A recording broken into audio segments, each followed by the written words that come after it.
గౌరవనీయులు మా శాసన మండలి సభ్యులు కవిత గారి విషయం మీద కూడా మీరు గమనిస్తే ఈడీ వాళ్ళు ఫోన్ నంబర్స్ని బయటికి రివీల్ చేయడం, ప్రైవసీ ఉంటుంది, freedom of speech and expression ఎంత ముఖ్యమో ఒక వ్యక్తి ప్రైవసీ కూడా అంతే ముఖ్యమని గౌరవ సుప్రీంకోర్టు చెప్పడం జరిగింది.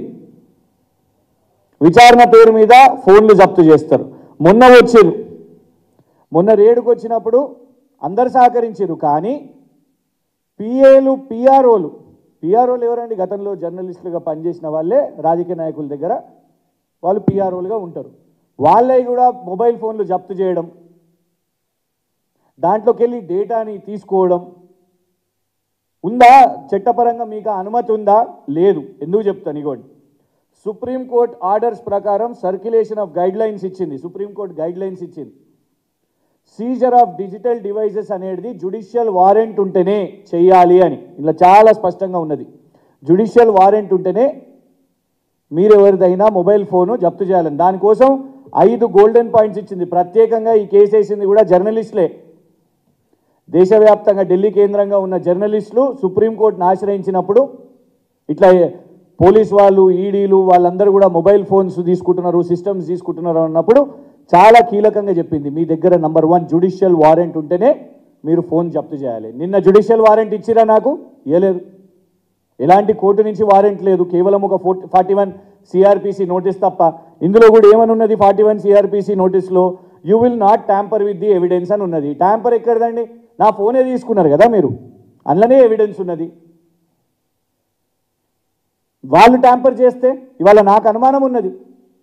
అందులో కీలకమైన రీసెర్చ్ డేటా ఉన్నది. బాజాప్తా ఇవాళ చెప్తున్నాం. అవును, రేవంత్ రెడ్డి గారి కుటుంబానికి చెందిన వ్యక్తులు ఎవరైతే వ్యాపారాలు చేస్తున్నారో, దందాలు చేస్తున్నారో వాటి మీద మేము రీసెర్చ్ చేస్తున్నాము. ఆ రీసెర్చ్ మెటీరియల్ ఆ ఫోన్లో ఉన్నది.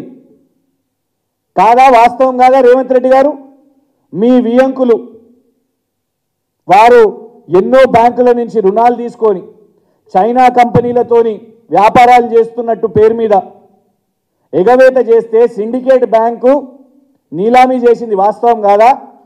ఆ ఆస్తుల యొక్క డాక్యుమెంట్స్ అందులో ఉన్నాయి.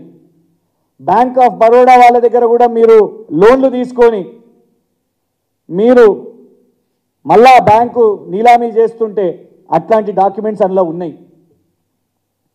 రకరకాల దందాలు వాళ్ళు ఏదైతే చేస్తున్నారో, భూపాల్ ఇన్ఫ్రాస్ట్రక్చర్ కానివ్వండి, మ్యాక్స్ బిఎన్ ఫార్మా కానివ్వండి, మగధ రియల్ ఎస్టేట్ కానివ్వండి, మొన్న పెట్టిన గీతా ఆటోమోటివ్ కానివ్వండి, ఇట్లాంటి ఎన్నో చేస్తున్నారు. మేము రీసెర్చ్ చేస్తున్నాం.